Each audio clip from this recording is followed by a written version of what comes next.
आपण देखंतु आज यदि भारतवर्ष रे भारतीय जनता पार्टी सरकार गढ़ी ओडिशा रु 20 जन एमपी गले बोली से सरकार गढ़ी जो ओडिशा जोगुरु भारतीय जनता पार्टी सरकार गढ़ी सक्षम है आज जिते सीट संख्या बढ़िबो बोली 16, 17, 18 रे स्पेशल सेशन बसुची पार्लियामेंट रो जोठी महिला संरक्षण बिल ता साथरे डिलिमिटेशन जो थे कि आपणकर 545 सीट को लेके 850 रे पहुंचे बोली निष्पत्ति करछंती ताकू हिसाब कला बेले देखा जाउछि जे बिहार रे जेतिकी सीट अछि तार 80% बढ़ुछि उत्तर प्रदेश जेतिकी अछि तार 75% बढ़ुछि एवं ओडिशा भली केरल हो तमिलनाडु हो आंध्र हो तेलंगाना हो कर्नाटक हो वेस्ट बेंगल हो पंजाब हो ये सब राज्य गुड़ाक कमिबो ता सतरे ओडिशा मध्य कमिबो बढ़िबो कोठी ना बढ़िबो आपनकर उत्तर प्रदेश बिहार मध्य प्रदेश छत्तीसगढ़ झारखंड जो अंचल रे भारतीय जनता पार्टी आशा करुछि एवं जो अंचल जोगुरु से माने सरकार गढ़िबा को समर्थ होउछंती तांकर जो बेस अछि जोड़ा काओ बेल्ट जोड़ा हिंदी बेल्ट सेठी आशातीत भाव में संख्या बढ़ुची एवं साउथ इंडिया समेत ओडिशा एवं पंजाब वेस्ट बेंगल कमुची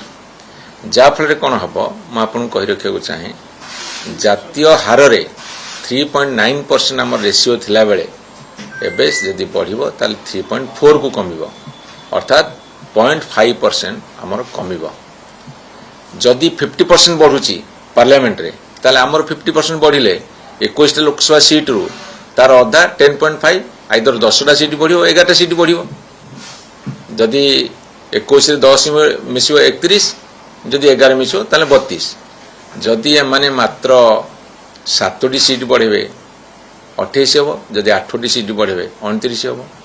ताले आमे 3-4टी सीट लूज करिवु गोटे एमपी को 7टी एमएलए कन्स्टिट्यूएंसी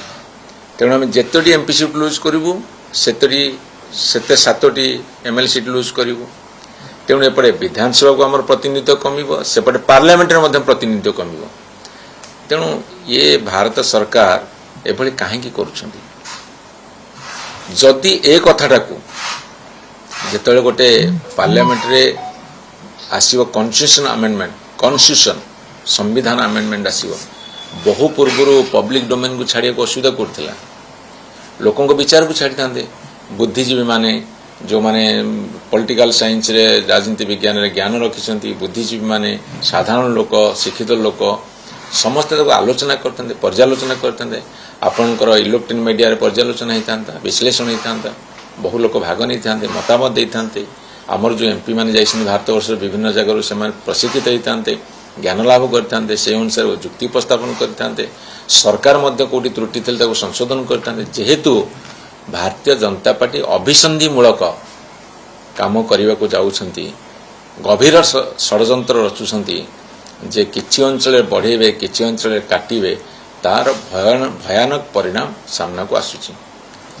मु आशा करुची विश्वास करुची भरोसा करुची देश रे पुणी आ गोटे विभाजन दिन होगा न जाओ जदि दक्षिण भारत में सबुठ बेसी क्षतिग्रस्त हे कुआड़ जे देश जीव किए कहीपर तेणु देश को एकाठी रखार बेल आसी विशेषकर ओडिशा परिप्रेक्षी में कही रखा चाहे भारतीय जनता पार्टी सरकार ओडिशा रे अछंती भारतीय जनता पार्टी जो 20 एमपी जीतिकी जाइछन लोकसभा को मु समस्त निवेदन करिया चाहे एठी दल उपरे प्रेशर पकांतु एवं ओडिशा माटीमार कथा कहतु ओडिशा कौन सी दृष्टिकोण क्षतिग्रस्त न हो तांकर आनुपातिक संख्या न कमु से जत्नवान हूँ आज जदि से पार्टी न खोलिबे आज जदि से ओडिशार हित दृष्टि ओडिशार भल दृष्टि संग्राम न करेंगे ताले ओडिशावासी केबे भी क्षमा देवेनि Bharatiya Janata party MP मानकु MLA मानकु तांको सरकार को आज मुझे वार्ता देवाक चाहे एवं ओडिशा जनसाधारण को वार्ता देवाक चाहे निवेदन रखा चाहे एभली एक घड़ीसंधि मुहूर्त में जिते डबल इंजिन सरकार द्वारा ओडिशा क्षतिग्रस्त होची ए डिलिमिटेशन प्रक्रिया सीट संख्या बढ़िबारे आमे समस्ते वर्तमान जागंतु ଏବଂ ତା ବିରୁଦ୍ଧରେ ତୀବ୍ର ପ୍ରତିକ୍ରିୟା ପ୍ରକାଶ କରନ୍ତୁ ଏବଂ ପ୍ରତିବାଦ କରିବାକୁ ରାସ୍ତାକୁ ଓହ୍ଲାଇ ଆସନ୍ତୁ।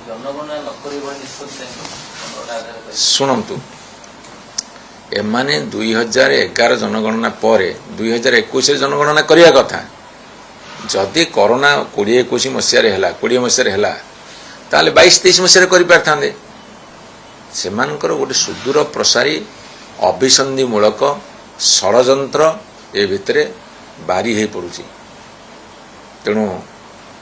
ତାଙ୍କର କେଉଁ ଉଦ୍ଦେଶ୍ୟରେ କରୁଛନ୍ତି ଜଣାପଡ଼ୁନି। ଏବଂ ଆଉ ଗୋଟେ ସବୁଠୁ ବଡ଼ କଥା ମୁଁ ଆପଣମାନଙ୍କୁ କହି ରଖେ, ଯେଉଁ ଡିଲିମିଟେସନ୍ ପ୍ରକ୍ରିୟାରେ ସିଟ୍ ସଂଖ୍ୟା ବଢ଼ିବ ସେଠି ଓବିସି ମାନଙ୍କ ପାଇଁ କିଛି ନାହିଁ। ଧରନ୍ତୁ 33% ମହିଳା ସଂରକ୍ଷଣ ବିଲ୍ ହେବ, ଏଇଟା ତ 23 ମସିହା ସେପ୍ଟେମ୍ବର 20 ପାସ୍ ହେଇଥିଲା ଲୋକସଭା ରାଜ୍ୟସଭାରେ। ପୁଣି ଆଉ ଥରେ କାହିଁକି ଆଣୁଛନ୍ତି ସେଟା ମଧ୍ୟ ଉଦ୍ଦେଶ୍ୟଟା ଜଣାପଡ଼ୁନି। ଆପଣଙ୍କର ଯଦି ଓବିସି ମାନଙ୍କୁ ସଂରକ୍ଷଣ ଦେବେ ତାହେଲେ ଓବିସି ମହିଳାମାନେ ବହୁତ ବାଦ ପଡ଼ିବେ, ଅର୍ଥାତ୍ ସେମାନେ ବଞ୍ଚିତ ହେବେ।